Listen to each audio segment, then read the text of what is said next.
Bienvenidos a este episodio extraordinario de Otra Perspectiva Podcast.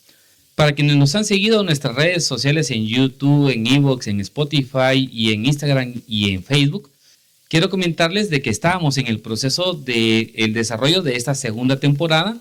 Van a haber sorpresas, estamos mejorando las condiciones de la calidad en cuanto al sonido, a las cámaras, pero siendo abogado y viendo la coyuntura que se está dando en el gremio, consideramos importante realizar este episodio extraordinario y teniendo como invitada a la licenciada Patricia Gámez, que le agradezco por su tiempo y por su disposición, para poder compartir con todos los que nos han escuchado y nos siguen sobre cuáles son las perspectivas que se están generando en relación a la elección de la Junta Directiva del Colegio de Abogados y Notarios, en donde la licenciada Gámez, que encabeza la planilla 10, digamos, dio la sorpresa el viernes pasado al ser la planilla más votada, tener el primer lugar e ir a una segunda vuelta con la planilla 4, que es encabezada por el licenciado Elmer Reyes, quien este viernes 14 de enero será pues la segunda vuelta en donde están convocados los más de 43,000 abogados y notarios y entre profesionales de las ciencias afines para poder determinar quiénes van a presidir el Colegio de Abogados. Entonces, en ese sentido, quiero agradecerle su presencia, licenciada, indicarle que pues esta idea es un poco de dar a conocer, digamos, estas valoraciones y perspectivas que hay con relación a la elección del colegio. Cuando salió la invitación a través de la licenciada Marlene Rodríguez, quien es parte de su planilla, surgió un poco porque no sé si usted vio el fin de semana que empezaron algunos a manejar en las redes el tema entre ver la elección estaba marcada entre, como hoy lo dicen, chairos y fachos, ¿verdad? Entonces, queriendo como darle, enmarcar ideológicamente esta elección cuando realmente no lo es, ¿verdad? Obviamente yo creo que cada quien tiene posiciones, posturas políticas e ideológicas, pero creo que no es necesariamente el marco de la discusión que está pasando en el Colegio de Abogados. Y en ese sentido hicimos la invitación, en este caso a su persona, también le he hecho la invitación al licenciado Elmer Reyes, que esperaría yo que pueda aceptar para que también el gremio conozca las dos posturas que se están en este momento planteando la segunda vuelta. Pero bueno, usted es mi invitada, le agradezco, licenciada, y tal vez como para poder iniciar esta primera parte, es importante un poquito, para quienes no son abogados, conocer quién es la licenciada Patricia Gámez, cuál ha sido su desarrollo profesional, de dónde egresó, cómo se ha ido desarrollando en la profesión, ¿verdad? Que de una u otra manera, pues entendemos que usted también estuvo en la judicatura, entonces un poquito, licenciada, conocer quién es usted y a partir de eso ir haciendo esta conversación sobre los desafíos que tiene esta elección. Claro, gracias por el espacio. En realidad es oportuno hacer este tipo de difusión porque es nuestro mejor vehículo para acercarnos a los agremiados y al público en general, a los guatemaltecos, sobre la importancia que tiene esta elección en el Colegio de Abogados y Notarios de Guatemala, porque define las bases sobre las cuales está sentada una buena parte del sistema jurídico del país, la democracia, el Estado de Derecho, la certeza jurídica. No por gusto el legislador le dio al Colegio de Abogados y Notarios tantas facultades, porque confiaba realmente en ese conglomerado de abogados, profesionales, para que sostuvieran este tipo de procedimientos y le dieran esa contundencia a nuestro sistema, ¿verdad? Mi nombre es Patricia Gámez y estoy postulando como candidata a presidenta de la Junta Directiva del Colegio de Abogados y Notarios de Guatemala. Soy una abogada, estoy casada, tengo 3 hijos. Estudié en la Universidad de San Carlos de Guatemala mi licenciatura en Ciencias Jurídicas y Sociales. Me gradué en el año 1998. Inmediatamente a mi graduación tengo la fortuna de que sale a convocatoria el primer programa de formación para jueces de primera instancia. Esto era en el contexto de que iba a entrar en vigencia la primera ley de carrera judicial en Guatemala. Estábamos precisamente en un sistema de reforma procesal penal, había entrado en vigencia recién el sistema acusatorio, correcto, y se habían dado una serie de reformas a nivel latinoamericano y Guatemala era pionero en ese tipo de reformas. Yo vi la oportunidad de oro porque además era estudiar una especialización e inmediatamente acceder a un cargo público con una formación previa ingresamos al programa 25 postulantes y en el 99 pues se nos asigna a cada uno nuestro destino judicial. A mí me designaron en el juzgado de primera instancia penal de Chimaltenango. Cuando a mí me dieron mi nombramiento para el juzgado de primera instancia penal de Chimaltenango, me dieron 2 encargos. El secretario en ese tiempo de la corte me dice 2 misiones importantes: corrupción y atraso. A una joven que recién acababa de egresar de la carrera era un reto demasiado importante, pero lo asumimos con responsabilidad e inmediatamente nos pusimos manos a la obra, habiendo jurado defender la justicia y la aplicación de la ley. Hice, según el récord que se quedó en el juzgado, un buen trabajo. Pusimos el juzgado al día en 3 meses y tomamos muchas acciones positivas y reafirmativas para erradicar la corrupción que imperaba en ese tiempo en el juzgado. Obviamente estos temas de corrupción van asociados a la debilidad del control en las judicaturas, pero también a una motivación de imprimir ese tipo de influencias para que la justicia pues opere a favor de, ¿verdad? Afortunadamente trabajamos coordinadamente con distintas organizaciones e instituciones. En ese tiempo estaba en Guatemala el programa del MINUWA. MINUWA, correcto. Y ellos nos dieron mucho acompañamiento para hacer reuniones de coordinación interinstitucional con la policía, con gobernación, con la municipalidad, con el INAV, con el Ministerio Público, la Defensa Pública, con las organizaciones que tenían que ver con el sistema de justicia. Y se implementaron muy buenas prácticas que no solo dejaron asentada la oralidad en el departamento de Chimaltenango, sino también, como le digo, el tema de la corrupción y el atraso pues dejó de ser un fenómeno allá en ese tiempo. A consecuencia de esa labor que llegó obviamente a oídos de magistrados de la Corte Suprema de Justicia, me invitan a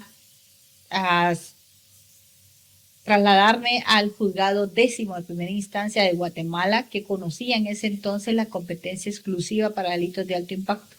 Okay. Solo criminalidad organizada y demás. Me traslado al juzgado 10º, ahí también hicimos una importante labor y en ese momento empieza mi trabajo como también a nivel de gremio. Asumo la presidencia de la Asociación de Jueces y Magistrados del Organismo Judicial. En ese tiempo también fundamos el Instituto de la Judicatura con otros jueces y me eligen representante de jueces ante el Consejo de la Carrera Judicial. Esto para trabajar en el fortalecimiento del sistema de carrera judicial. Y yo creo que a raíz de eso nace en mí, además, paralelamente a la función judicial, este ánimo por aportar al gremio, por fortalecer nuestras instituciones desde la base, conscientes que somos un grupo, ¿verdad?, de profesionales que realizan una función y que si bien cada uno de nosotros imprime en su trabajo en el metro cuadrado que nos toca una función específica, también tenemos una proyección social.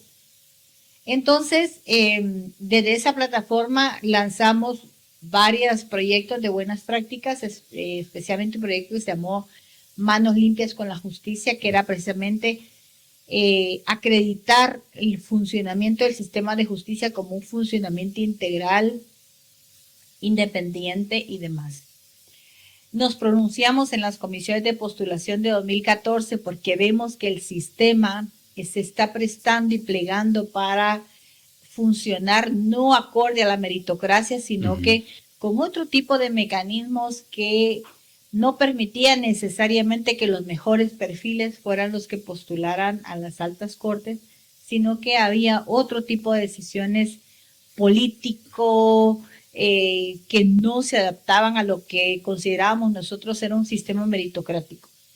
Eso ocasiona que en 2015, cuando por fin toman posesión los nuevos magistrados de la Corte Suprema de Justicia, se recuerda que hubo un lapsus donde estuvo paralizada la toma de posesión.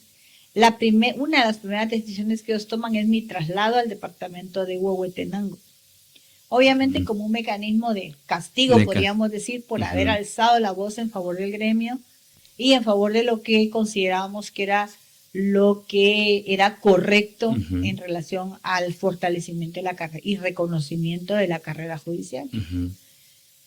En ese tiempo la Corte de Constitucionalidad estaba integrada de una forma distinta, todavía sus fallos los considerábamos.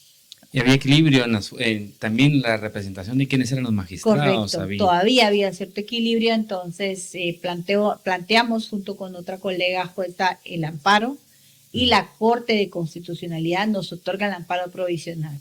La noticia más impactante fue que detrás de nuestro traslado venía el traslado de aproximadamente 150 jueces, entre ellos cada jueces que conocían casos graves en ese momento y todo eso.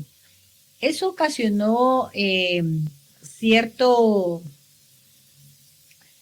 ostramiento profesional, ostracismo, mejor dicho, ostracismo profesional, y todo esto que se había empezado a estar, empezó a generar un cierto temor en el ambiente porque los traslados y movimientos eran tomados bajo ese mecanismo y hacía que en el sistema judicial a nivel de jueces ya no hubiera tanto movimiento, sino que se aplacaran más bien estos movimientos que tenían por objeto fortalecer precisamente la independencia judicial. Paralelamente a todo esto que les estoy platicando, desde 2002 yo he sido formadora de jueces en la Escuela de Estudios Judiciales, de jueces de paz y de primera instancia, desde donde hicimos una labor definitivamente que es la que pretendemos replicar, y cuando hablemos del plan de trabajo le voy a platicar más a fondo el tema de formación y capacitación continua. Pues como cada quinquenio a los jueces se nos hace una confirmación de la renovación del periodo constitucional según los parámetros de la ley. En este 2024, que nuevamente cumplía quinquenio, me anuncian mi traslado para el juzgado de Misco. El juzgado de Misco, digamos, no era que me perjudicara a mí a nivel de distancia y todo lo demás, pero si yo había dicho en 2014 que un traslado dado de esa manera era ilegal, no iba a decir en 2024 que porque me convenía que ahora sí era legal. En coherencia con esos principios que me habían motivado siempre y que me habían inspirado, presento mi renuncia al cargo de jueza de primera instancia como un acto de protesta diciéndoles la no aplicación de principios básicos de independencia judicial hacen que el sistema se permee a este tipo de situaciones y presento mi renuncia. Y cerró ahí básicamente más de 25 años, un cuarto de siglo de servicio judicial continuo, bajo principios de excelencia, de integridad, con una proyección eminentemente de servicio a Guatemala y sin que hubieran reproches y señalamientos de una deficiencia en el servicio judicial. Afortunadamente creo haber dejado una huella positiva tanto en los jueces formados, en los que contribuía a su formación, como en el servicio judicial. Paralelamente a esto que le cuento, en 2018 participo en la postulación a la Fiscalía General. Paso todos los filtros, todos los procedimientos, todos los mecanismos de postulación y soy designada en la lista de 6 profesionales que se le presentan al presidente Jimmy Morales para la designación del fiscal general, dentro de los que se encontraba la licenciada Consuelo Porras. Pues él elige a la actual fiscal general y pues los demás continuamos con nuestro servicio, nuestros cargos judiciales, en este caso que desempeñamos. En este caso en el cargo judicial. En 2020 también participo en la elección de magistrados a la Corte de Constitucionalidad. Sí, me recuerdo ahí que, correcto, ya en el gremio ya había un referente de participación suya, ¿verdad? Entonces, digamos, ese vínculo sorpresa que se decide ahora no es tal. O sea, ya hay una presencia de liderazgo y de compromiso con el sistema por parte de Patricia Gámez. Por eso es la historia que le estoy contando.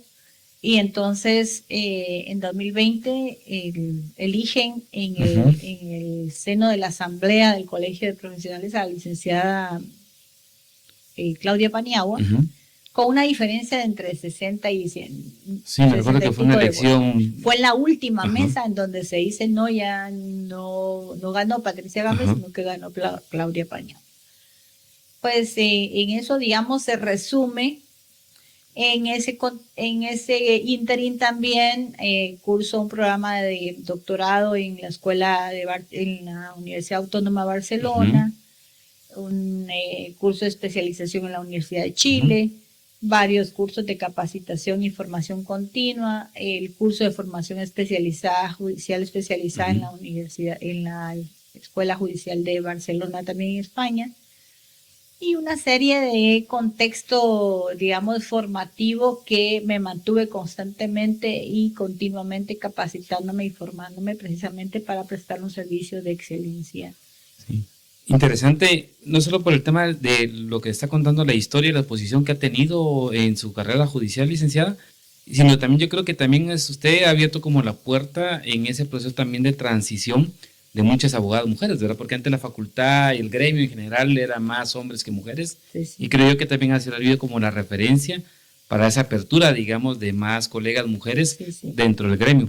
Pero yo le pregunto, ¿cómo surge entonces la propuesta de que usted sea candidata a presidenta de la Junta? Recordemos en primer lugar que en el Colegio de Abogados y Notarios de Guatemala, a pesar de tener una existencia de aproximadamente 200 años, pero formalmente desde 1947, solo ha habido una presidenta mujer en el Colegio de Abogados y Notarios de Guatemala en 2005, que es la maestra Yolanda Pérez Ruiz. Sí, correcto. Todo esto que le platiqué del sistema de carrera judicial, de nuestra lucha por el fortalecimiento de los principios que inspiran la carrera judicial, la independencia de jueces y todo lo que es la meritocracia en el sistema, en los funcionarios del sistema de justicia, me inspiró en el sentido de que la clave está en esa especie de cooptación que se tiene en los mecanismos de selección para evitar que haya una consideración meritocrática de los mejores perfiles. La situación también se da porque desde 2020, en la última elección que hubo, no se considera el ejercicio judicial como parte del ejercicio de la abogacía. Se recuerda que eso no está ponderado.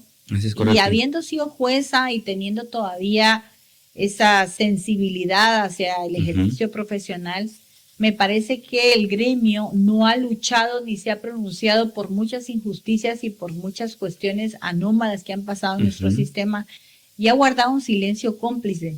Y el Colegio de Abogados es uno de ellos. Estructurado como está la forma en que estos grupos acceden a los puestos directivos del Colegio de Abogados y Notarios de Guatemala, entiendes esas estructuras que han logrado permear en el sistema y han logrado hacer como grupos de ese voto disciplinado que mal le llaman.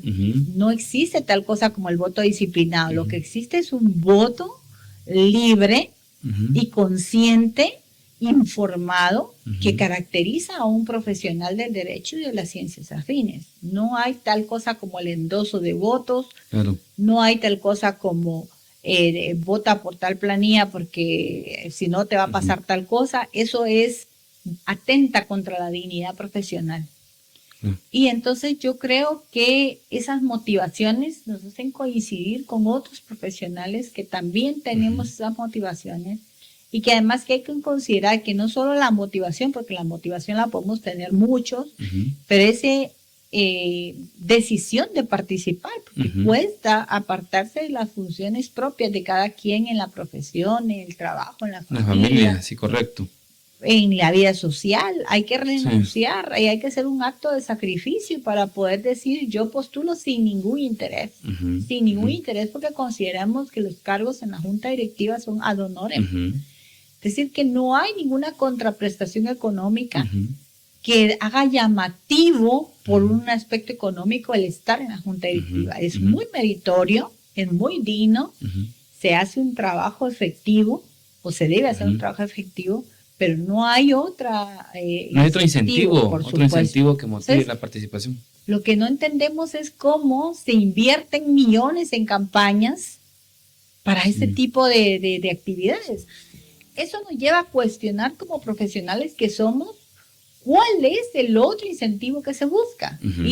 Y que es únicamente el ejercicio anómalo del poder, de esas facultades que se les da y que se les confía para que actúen en defensa de los intereses de los agremiados. Y lo que se hace cuando ya está en la junta directiva es atender cualquier cosa, silenciar la voz del colegio de abogados, y entonces hay una alta expectativa y una gran oportunidad ahora de tener una planilla integrada por personas que buscan precisamente esta renovación verdadera del colegio.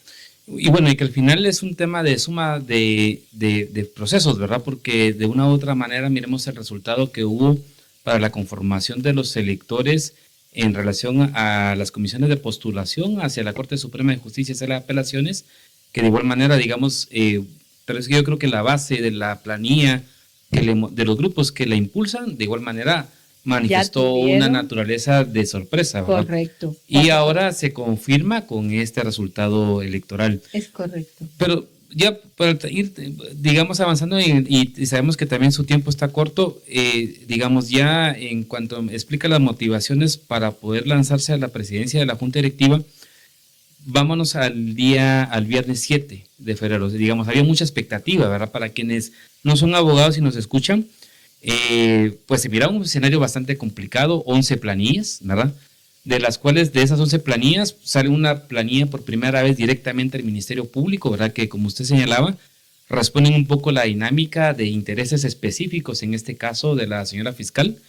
Había la planilla 3, que de una u otra manera es como la planilla que estaba alrededor de la Junta Directiva del Colegio de Abogados, y habían otras planillas de actores como por ejemplo, se me fue el nombre del candidato de la planilla 6,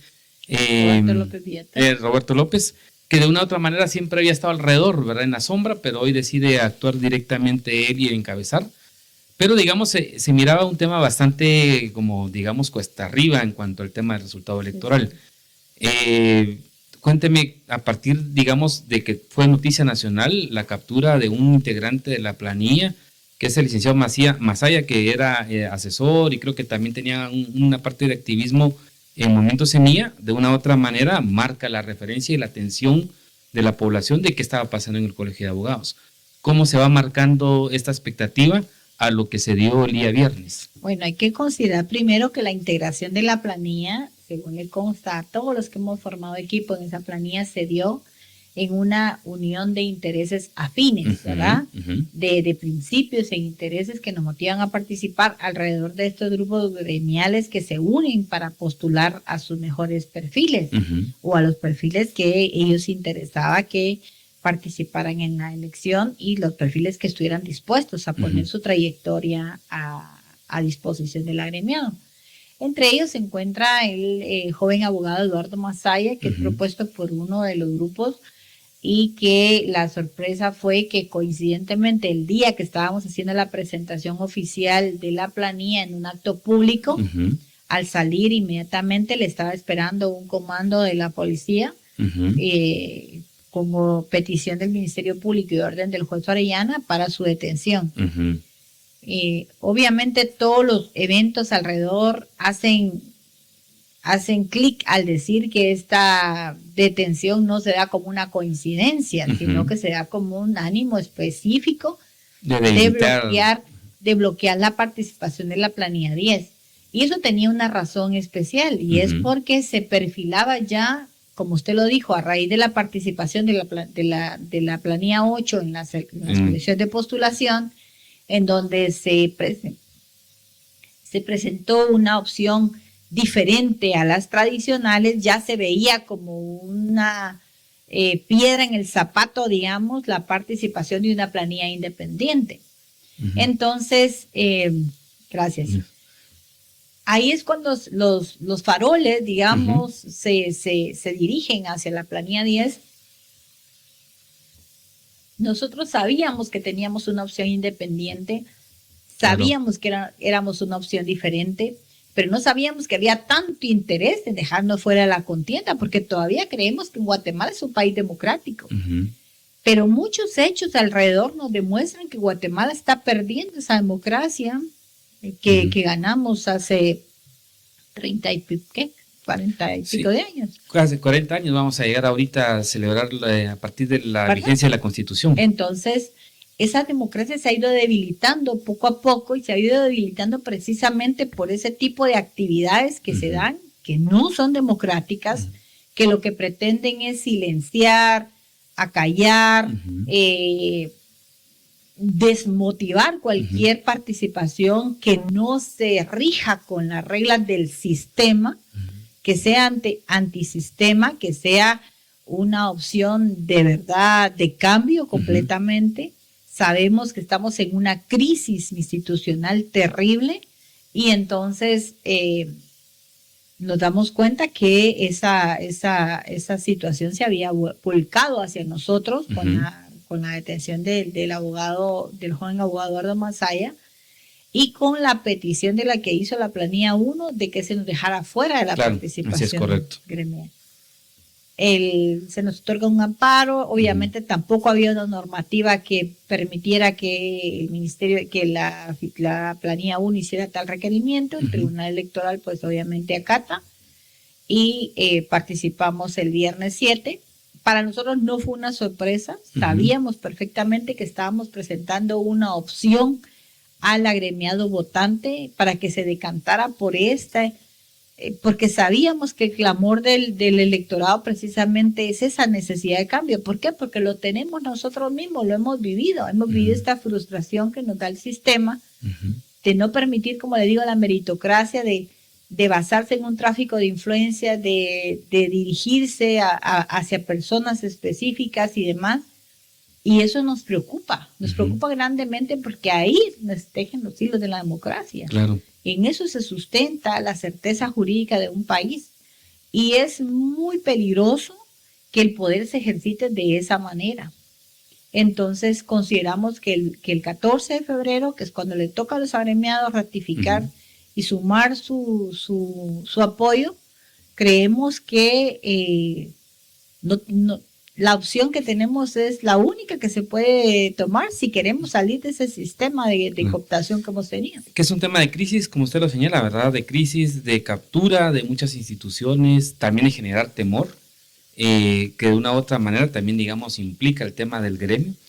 Y bueno, y de legitimidad, porque al final de cuentas es un tema de romper las bases de ese sistema republicano, que es lo que medianamente había estado funcionando en nuestro país. Claro. Y que más o el menos equilibrio de poderes. Claro, y de 2015 para acá, digamos, sí ha venido un franco deterioro. Claro. Pero frente a ese escenario, licenciada Gámez, digamos, sí, yo creo que sería importante como aclarar, entramos en ese debate entre digamos, en que la planilla 10 represente una opción, digamos, más ideológica, algunos vinculados a la izquierda, con la opción, digamos, de la planilla 4. ¿Estamos en ese nivel de polarización? Respetando las ideas de cada quien, obviamente yo actúo en un ámbito de completo respeto. Yo le he referido mi vida adulta, profesional, donde la he vivido. En consecuencia, yo no he tenido ni tiempo ni los mecanismos para involucrarme en ninguna cuestión de carácter ideológico.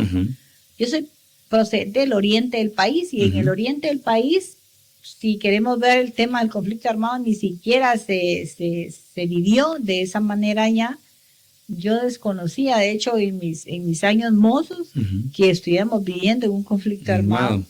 Entonces, esa idea de izquierda y derecha para mí no es tal, primero porque aquí en Guatemala es difícil encontrar una persona que tenga una ideología marcada. Hemos visto que ni siquiera los partidos políticos atienden a una ideología. Claro. Se promulgan unos de derecha y otros de izquierda, pero no tienen sus principios basados y su comportamiento no ha sido consecuente al respeto de esos principios. Entonces, y que también es una debilidad del sistema, ¿verdad? Claro, porque también hay otros partidos donde sí hay posiciones ideológicas que marcan la ruta del diálogo. Se quede para la política partidista, que en la política gremial eso no opera. Aquí lo que opera son intereses profesionales, gremiales, no intereses ideológicos. Eso podrá valer en el sistema político del país. Digamos, ese cuento de izquierda-derecha que tanto le ha funcionado a algunos, en mi caso no les funciona porque Primero es lo único con lo que pueden decir algo en mi contra. De manera que ni me preocupa, ni tampoco me ofende, porque no es materia de ofensa. El respeto de las ideologías de cada quien es la base fundamental de una sociedad democrática. Y entonces yo no conozco todavía a fondo el pensamiento político, si es que lo tienen, de cada integrante de la planilla, pero no he visto que sean comportamientos que tengan fundamento en la ideología y que eso vaya a definir su desempeño profesional. Tenemos profesionales excelentes. He puesto mi trayectoria a la vista, una trayectoria de independencia, de contundencia, de integridad, incuestionable. No la pueden venir a cuestionar ahorita, después de un cuarto de siglo de haber prestado mi servicio en el sistema de justicia, por lo que no encuentro que ese sea un argumento para calificar o descalificar la integración de la planilla. La coincidencia de que el señor Eduardo Masaya estuviera prestando sus servicios a un bloque legislativo, y que ese bloque legislativo haya manifestado o evidenciado algún tipo de simpatía por la opción de la planilla, tiene que ver mucho con lo que representamos, pero muy poco con nuestras ideas ideológicas. O sea, no tiene absolutamente nada que ver. Yo lo que digo un poquito, porque estuve, como le decía, a partir del tema de hacer estas entrevistas el fin de semana, es que pues obviamente son actores externos al gremio, ¿verdad? Porque muchos, si realmente conociéramos el gremio generalmente ha sido muy conservador políticamente o ideológicamente, pero al igual la lógica de la lucha de las ideas y las posiciones creo que es un debate necesario, y es más que se tiene que acrecentar en un gremio como en el caso de los abogados y notarios, ¿verdad? Pero creo que es importante marcar, ¿verdad?, que esos elementos no son los que están arrastrando en este momento los que definen esta dinámica de esta elección, y en este caso con la planilla que usted encabeza, como al igual con el tema de la planilla 4. Pero bueno, en ese ínterin, licenciada, ya en la lógica, digamos, de la defensa gremial, digamos, ¿usted cómo podría resumir para los colegas cuáles son como sus 5 propuestas básicas que está planteando de que usted esté dirigiendo el Colegio de Abogados y que de una u otra manera también marquen una diferencia o de ese cansancio, de ese escepticismo? Porque también hay muchos colegas, y yo creo que sí es importante, ¿verdad?, remarcar algo. Digamos, llegamos casi al 45% de participación electoral este viernes, algo que no había sucedido anteriormente, es histórico, ¿verdad? Yo creo que una parte, muestra esa trascendencia de al llegar que usted a dirigir el Colegio de Abogados, ¿verdad?, por ese elemento de legitimidad.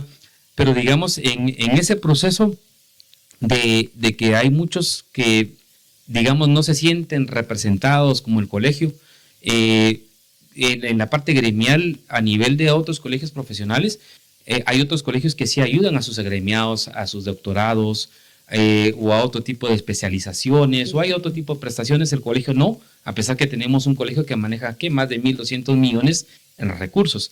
Entonces, ¿cuál es esa diferencia ya en el planteamiento gremial que los colegas, digamos, dirían es la planilla 10 por la que hay que ratificar el voto este viernes 14? Pero primero tenemos que hablar de ese tema de los recursos, ¿verdad? Es un colegio que tiene recursos económicos. Entonces, empezamos con el manejo transparente, eficiente, responsable y sujeto a rendición de cuentas que debe tener todo manejo financiero en cualquier institución en donde se manejan fondos ajenos. En este caso, el sagrado dinero de los aportes de los agremiados. Podríamos decir que una diferencia sería que una de sus primeras acciones de estar en la Junta sería dar a conocer exactamente qué está pasando con esos recursos que siempre... ¿Dónde están los recursos? ¿En qué consisten los recursos? ¿Dónde se está invirtiendo? ¿En qué se deben invertir? Claro. Darle prioridades, en efecto, a aquello que beneficie directamente y de forma muy inclusiva a los agremiados, porque no se vale hacer actividades aisladas que alcancen a 200, 300 agremiados cuando somos 40 y pico miles de agremiados. Así es correcto. Aquí tiene que haber una inclusión y un beneficio general, ¿verdad? También tiene que hablarse del tema de las prestaciones y el plan de jubilación, que también necesita revisiones y modificaciones sustanciales, empezando porque actualmente únicamente se alcanza a los notarios, que son los que contribuyen. La base de fijación son las contribuciones de impuestos por timbres. y entonces de la contribución por timbres y eso, y no alcanza, por ejemplo, a los profesionales de las ciencias afines ni los abogados en ejercicio fuera del notariado. Sí. O si uno no cartula, digamos, no habilita su protocolo, tampoco está dentro de ese universo. Mes usted no lo alcanza, exactamente. Todo eso tiene que ser revisado. ¿Y dónde y cómo? Pues con estudios serios, producidos dentro del seno del mismo colegio y discutidos por los propios agremiados. O sea, esto no es una cuestión de decisión de la junta directiva, es de los agremiados, porque nosotros simplemente ejercemos la representación del agremiado y el que toma las decisiones sustanciales debe ser el agremiado. En el tema de formación y capacitación continua, que es uno de los fines de la existencia del colegio, también tiene que haber reformas sustanciales, porque actualmente se dan conferencias, se dan algunos programas formativos, pero no tienen esa calidad y esa extensión y ese alcance de inclusión hacia todas las ramas profesionales y de una forma que sea accesible para todos los agremiados y conforme a sus necesidades también. Como le platicaba cuando le expliqué que había sido formadora de jueces, yo contribuí al diseño curricular de la formación judicial y contribuí también a que la Escuela de Estudios Judiciales fuera acreditada a nivel internacional.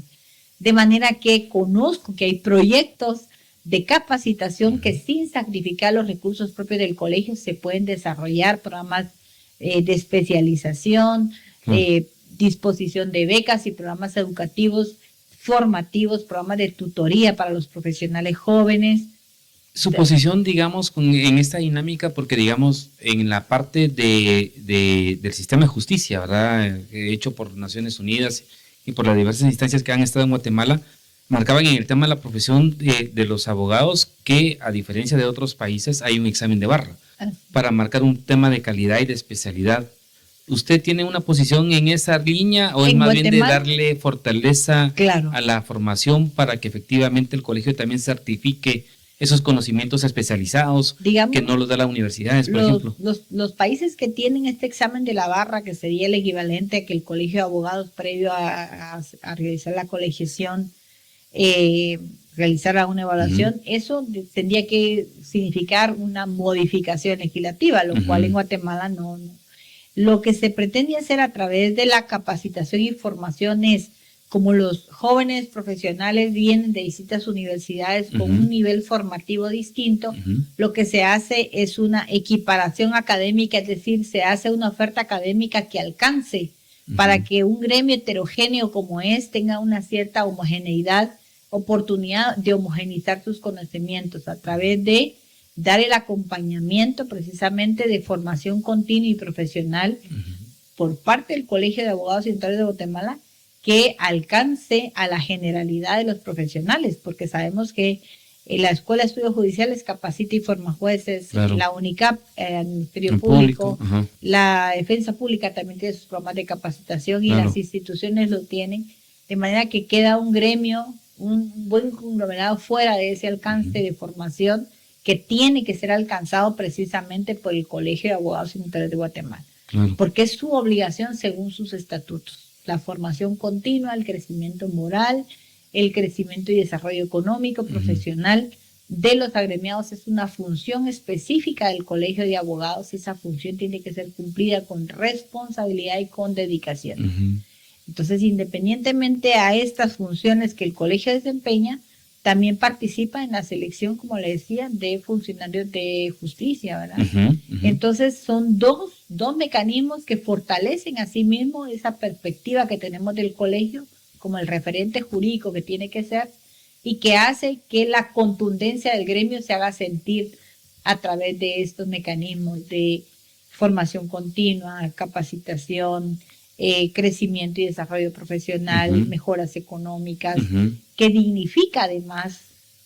Bien su plan, el tema también de algún elemento de digitalización. ¿A qué se refiere en esto, licenciada? Sabemos que estamos en constante desarrollo. El hecho que estemos en un podcast y no en un programa televisivo nos hace ver que el desarrollo de las nuevas tecnologías hace que estemos generando y desarrollando nuevos mecanismos. Sabemos que los expedientes electrónicos en los órganos de justicia ya son la nueva tendencia.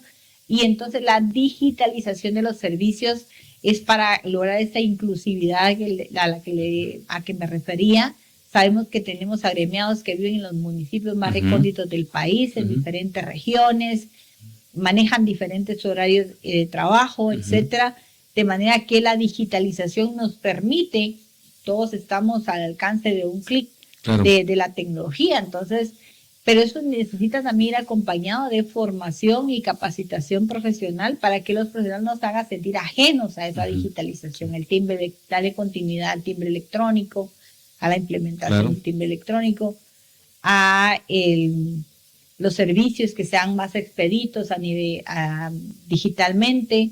¿Por qué no pensar en una votación electrónica? Eso iba cabalmente a plantearle, ¿verdad? Sí, el tema de repente que el colegio marque la pauta de la innovación de lo que también se está planteando a nivel nacional de una votación electrónica. Todo el mundo habla de que si la certeza y que el manejo de las cuentas, y digo, bueno, pues si los bancos para manejar cantidades de dinero nos permiten hacer electrónicamente el servicio, sí hay mecanismos de seguridad para la digitalización de los servicios. Y para los que están un poco afines a la parte pública, no sé si ahorita vieron en la aplicación de la Contraloría, la aplicación es automática y firma. Yo creo que, digamos, podría ser interesante que ese proceso del voto electrónico pudiera ser una pauta. El tema es ir involucrando a los profesionales a estos sistemas innovadores, ¿verdad? Que tienen que salir del seno del propio Colegio de Abogados y Notarios de Guatemala, precisamente para que estemos a la vanguardia, porque dice que somos los administradores de la carrera profesional de los agremiados. Entonces necesitamos estar a la vanguardia de estos servicios para que podamos innovar adecuadamente, ¿verdad? Entonces, licenciada, ya para finalizar, en la parte, digamos, que hablábamos del rol que tiene el Colegio de Abogados, digamos, ¿cómo sería o cuál marcaría la diferencia de que usted esté al frente del Colegio de Abogados frente a escenarios que son parte esencial de la vida democrática republicana de Guatemala, del país, como es esa intervención que realiza el colegio en la elección de quien va a ser el próximo fiscal general, la elección de la renovación de los próximos el tanto magistrado titular como suplente de la Corte de Constitucionalidad, el tema de la participación hacia el Tribunal Supremo Electoral y que, digamos, de una u otra manera, como usted lo había señalado, han habido experiencias o proyectos que básicamente han mantenido un silencio complaciente, que no necesariamente es un silencio porque se están haciendo bien las cosas, sino más bien porque hay cosas que están afectando la calidad de la democracia y no se han pronunciado. ¿Cuál sería como ese compromiso que usted lleva de que el agremiado le dé ese respaldo el día viernes 14 de febrero para jugar ese rol en la vida democrática del país? Bueno, como en este caso participaría a nivel personal como presidenta del Colegio de Abogados para la integración de las comisiones de postulación para la elección de fiscal general, creo que mi marcada independencia y esa capacidad de liderazgo desarrollada a lo largo de tantos años de estar dentro del sistema y conociendo profundamente las debilidades del sistema, me da esa calidad diferenciada, digamos, para poder hacer un trabajo más efectivo en las comisiones de postulación. Creo que soy una profesional que me he destacado precisamente por la contundencia y por esa capacidad de fundamentar y de desarrollar la defensa adecuada de los intereses que me son encomendados, y en ese sentido considero tener las cualidades y las calidades necesarias para ejercer una defensa del sistema democrático y el fortalecimiento del Estado de Derecho a través de esa participación que se pide al presidente del Colegio de Abogados y Notarios de Guatemala. Hablo también por el presidente del Tribunal de Honor, que es el licenciado Alvio López, que es una persona probada en el gremio en cuanto a su integridad, de manera que garantiza que la planilla 10 está preparada precisamente para tener una posición adecuada en la integración de comisión de postulación y marcar la diferencia en lo que se espera precisamente del papel que desarrolla el Colegio de Abogados y Notarios de Guatemala en la integración de esas comisiones para la elección de los mejores perfiles que serán puestos a disposición del señor presidente para la elección del fiscal general. Que será renovado. Y digamos, en la dinámica que también hay decisiones de una u otra manera que un posicionamiento del colegio podría marcar luz frente a las decisiones que pueda estar tomando de repente sin sustento o equivocadas. Correcto. El presidente o el Congreso u otras entidades. Sí vamos a ver un colegio más activo con posicionamientos. El tema de las iniciativas de ley, que también es un elemento que siempre se había marcado. Yo me recuerdo del presidente Novales, imagínense, fue en 90s, y él marcaba eso, pero realmente no, el colegio no ha trascendido. Exactamente. Vamos a ver un colegio distinto. Por supuesto, vamos a ver un colegio participativo, un colegio activo. Tenemos casi medio 50,000 profesionales dispuestos a contribuir y a prestar servicio voluntario al colegio. Es decir, tenemos un recurso humano súper valioso que le da sustento y contundencia a la participación para que el Colegio de Abogados y Notarios de Guatemala realmente se sienta, se perciba y sea participativo en la vida jurídico-social del país y contribuye eficazmente a la democracia y el fortalecimiento del Estado de Derecho y no continúe guardando ese silencio cómplice que tanto afecta al desarrollo del país. Bueno, yo digo, desde la perspectiva personal, por la experiencia que tengo en otros países, el tema, por ejemplo, del colegio, da un punto de referencia a los legisladores en temas de debates, reforma constitucional, toda la parte del andamiaje de los pesos y contrapesos, ¿verdad? Pero es el colegio o el colegio mayor o el colegio, tienen otros nombres, que tienen una incidencia en ese debate político, ¿verdad? Y ojalá que realmente, como usted lo señala, tengamos la posibilidad de ver un colegio distinto y mucho más activo y proactivo para ser una luz, porque finalmente sí estamos en una crisis de la democracia. La mayoría de los jóvenes ya no creen tanto en la democracia. El año pasado tuve aquí a Roberto Alejos y nos marcábamos la preocupación de que en el sistema del último Latinobarómetro, Guatemala es uno de los países donde los jóvenes menos creen en la democracia, esperan una figura autoritaria. Hay menos participación política, aunque digamos hay matices. Jóvenes, hay 1.7 millones que no dejaron participar por un tema de clic, porque no coincidía el sistema informático del RENAP con el Tribunal Supremo Electoral, que puede dar una referencia distinta al resultado electoral en Guatemala, entre otras cosas, ¿verdad? Entonces, yo creo que es agradable escuchar eso, licenciada, que pudiera marcar esa diferencia por parte del Colegio de Abogados. Yo quisiera, en la parte final, vamos también a que conozcamos a una de las integrantes que le acompaña de la Junta Directiva y dejar tal vez un mensaje final que usted quiera dirigirle a los agremiados. La motivación y algún mensaje a los colegas de cara a esta segunda vuelta que se va a celebrar este viernes 14 de febrero. Gracias, licenciado. Gracias por el espacio. Definitivamente, pues, este 14 de febrero se marca un cambio, toda una renovación, y por eso es que yo me decidí a participar, porque la planilla 10 ofrece un cambio trascendental, en donde, como bien ya lo manifestó nuestra presidenta, candidata, ella, la motivación es que va a haber un colegio renovado en donde se va a manifestar en aquellos intereses del agremiado. El agremiado va a estar representado dignamente, y eso es lo que se busca y todos los agremiados buscamos, por lo que se ratifica para el 14 de febrero, este viernes, el voto por la planilla. Excelente, licenciada. Bueno, licenciada Gámez, yo le quiero agradecer y dejarle tal vez un espacio para un mensaje directo a los colegas, ¿verdad? En cuanto a la participación, a la importancia de que este 14 de febrero asistan a esta segunda vuelta electoral, esperando que haya menos tráfico para poder lograr la participación histórica que se tiene por parte de los agremiados. Gracias, estimado agremiado del Colegio de Abogados y Notarios de Guatemala, profesionales de las ciencias jurídicas, sociales, criminólogos, politólogos, internacionalistas, sociólogos, licenciados en ciencias policiales y demás adscritos al Colegio de Abogados y Notarios de Guatemala. El Colegio Profesional de Abogados y Notarios de Guatemala es nuestra institución y a nosotros nos corresponde defenderla. Este 14 de febrero tenemos que decidir a quién le vamos a dar ese mandato para que nos represente tanto en la Junta Directiva como en el Tribunal de Honor y en el Comité Asesor de Inversiones.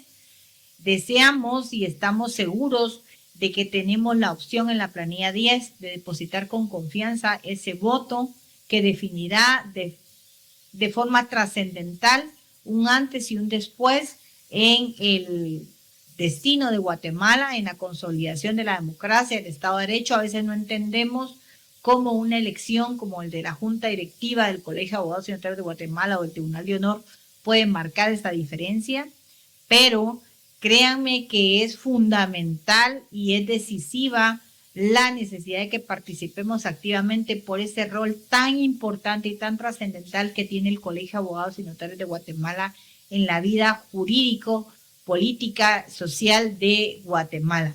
Así que este 14 de febrero te invitamos a que abandones todas las incomodidades que puedan significar el tráfico, la hora, las carreras del día, la distancia y demás, y comparezcas a las urnas a depositar tu voto. No hay que delegar esa posibilidad de que otro decida por nosotros, no hay que perseguir esa voto por simple amistad, por simple cualquier otra circunstancia que no sea la defensa legítima de nuestros propios intereses. Y esa necesidad de renovación del colegio y esa efectiva alternabilidad en la dirección del colegio profesional, porque eso define los destinos del país e influimos de forma positiva o negativa en lo que pueda significar el Colegio de Abogados como referente jurídico para Guatemala. Bueno, licenciada, agradecerle entonces por el tiempo y el espacio a tanto a la licenciada Rodríguez como a usted por dar la posibilidad de compartir las ideas de lo que representa esta planilla 10. Invitar a todos los colegas a que, reitero el mensaje que usted está señalando, digamos, a romper ese nivel de comodidad y ir a ejercer ese voto, porque al final de cuentas es democracia. De igual manera, como lo señalaba al inicio, le he hecho la invitación al licenciado Elmer Reyes, que esperaría que también acepte la invitación para así poder tener esa visión global de la parte del gremio, y yo creo que es importante que ambos de las planillas que representen puedan llegar a hacer un cambio real al Colegio de Abogados y Notarios y que efectivamente contribuyan a recuperar esa democracia y ese sistema republicano que lamentablemente lo estamos perdiendo. Así que queremos agradecerle a todos que nos están escuchando para que nos puedan seguir en las diferentes redes. Como hemos dicho, estos son 2 episodios extraordinarios porque estamos preparándonos ya para esta segunda temporada de Otra Perspectiva Podcast, y así que les agradecemos su atención y nos vemos en una próxima. Muchas gracias. Gracias.